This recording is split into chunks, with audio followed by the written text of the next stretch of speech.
things are evolving rapidly on the streets in Beirut. You have multiple resignations. You have ministries that have been taken over at different times the last 24 hours. You have um, developments just happening literally on the ground, political maneuvering, politicians sort of hedging themselves, and it's in a state of flux at the moment. I'll only just hone in on one issue. Uh, I think there is change on the horizon, and I think that the post-war order is turning into something different. It did change in 2005, and it's changing again in 2020. And I'm going to say this, and it's probably an unpopular opinion. Um, as toxic as the system is, whatever replaces it, or whatever it turns into, whatever's the next stage in Lebanese history, uh, it'll be as bad, if not worse, unless Hezbollah is addressed. And you're going to have people always saying that this ammunitions dump is just born out of pure corruption and mismanagement and all of that, incompetency, you name it. And at the same time, the port is at best indirectly sort of controlled by Hezbollah, and at worst, it is a sort of under Hezbollah security portfolio. They're heavily involved. All of the problems that face Lebanon in the post-Civil War order, all of them. The thuggery of Lebanese politicians, the pure corruption, I mean corruption at levels that have just they've been so shocking. It happens in many dysfunctional countries, and Lebanon really shines in that sense. Absolute corruption. And kicking the can down the road in every sense of the word, every sense of the phrase. I mean, really just sort of trying to put the burden on another entity in the Republic, on another ministry, just sort of a hands-off approach, letting Lebanon degenerate into an ungovernable state. That is only half the story. The other half is what prevents Lebanon from functioning like a normal country. And Hezbollah, I do not want them to come out victorious after a huge explosion that tore half of Beirut apart. There's no sense in preserving the status quo of Hezbollah if we're going to change Lebanon, because that only means changing Lebanon for a situation that will inevitably crash once again. And that's all Lebanon has been doing, crashing over and over and over. The Lebanese Republic never really had the chance to even try and become a normal country. All you have today are the direct and indirect consequences of Hezbollah. And we can name these people. The president, the man who just may exit his life in a burning country once again. He left 30 years ago. He left Ba'abda, embarrassed, humiliated, launching wars left and right, unable to defeat the Syrian army, clearly, unable to contain the Lebanese forces. Ashrafiyeh was severely damaged, and here you have it again, an Ashrafiyeh that's severely damaged, and he's still in Ba'abda.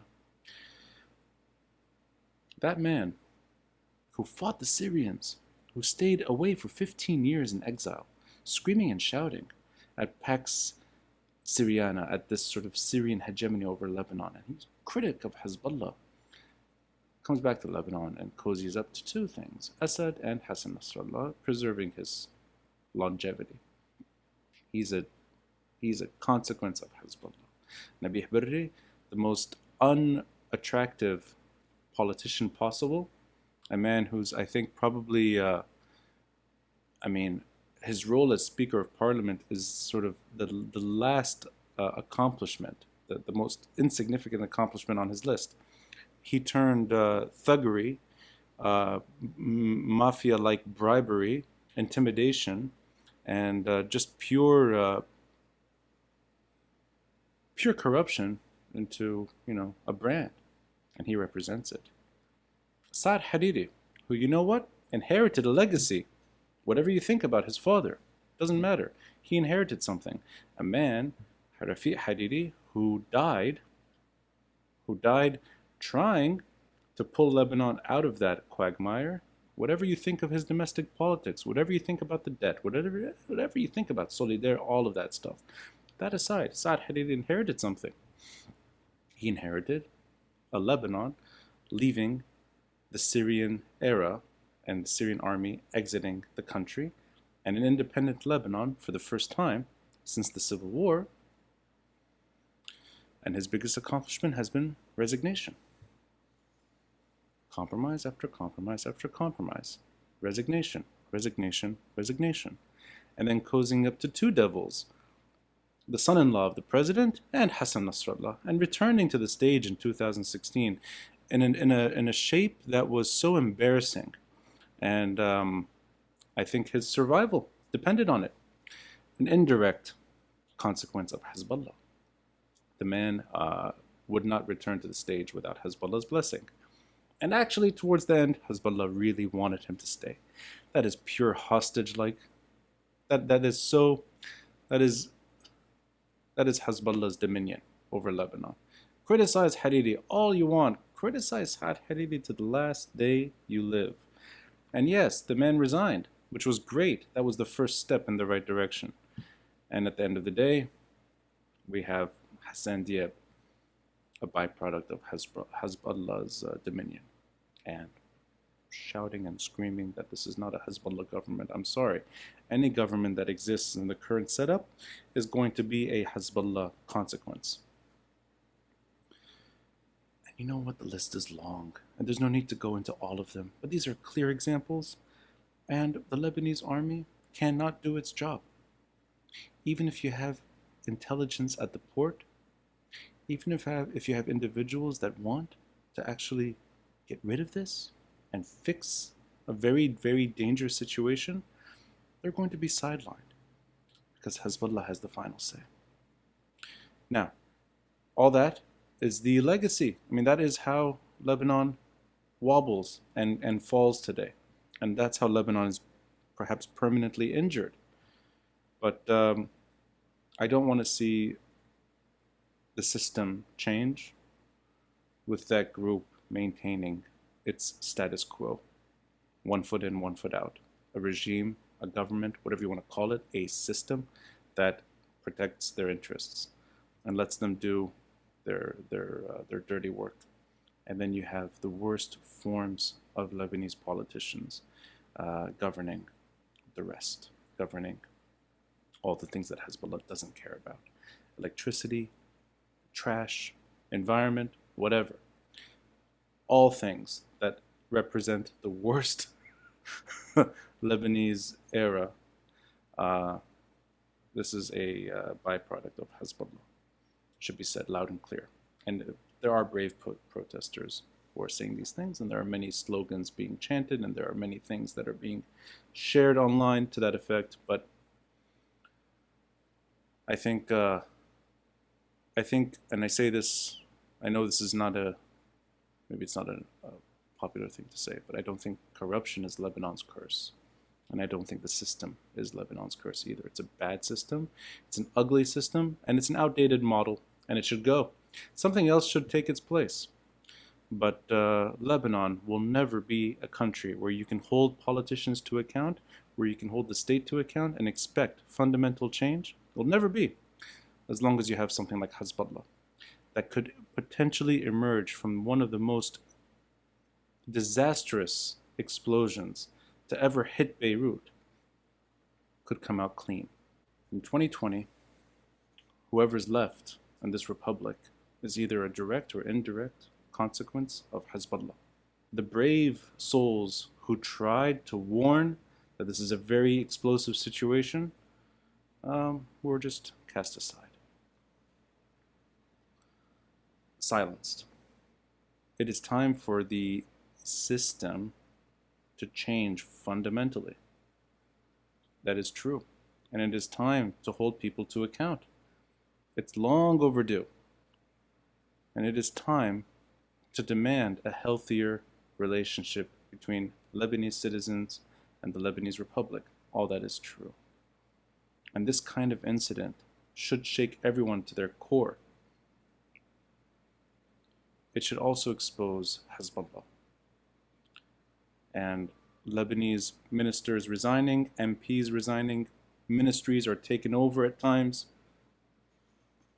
Protesters are pushing and pushing and pushing. And things are very, very, very turbulent.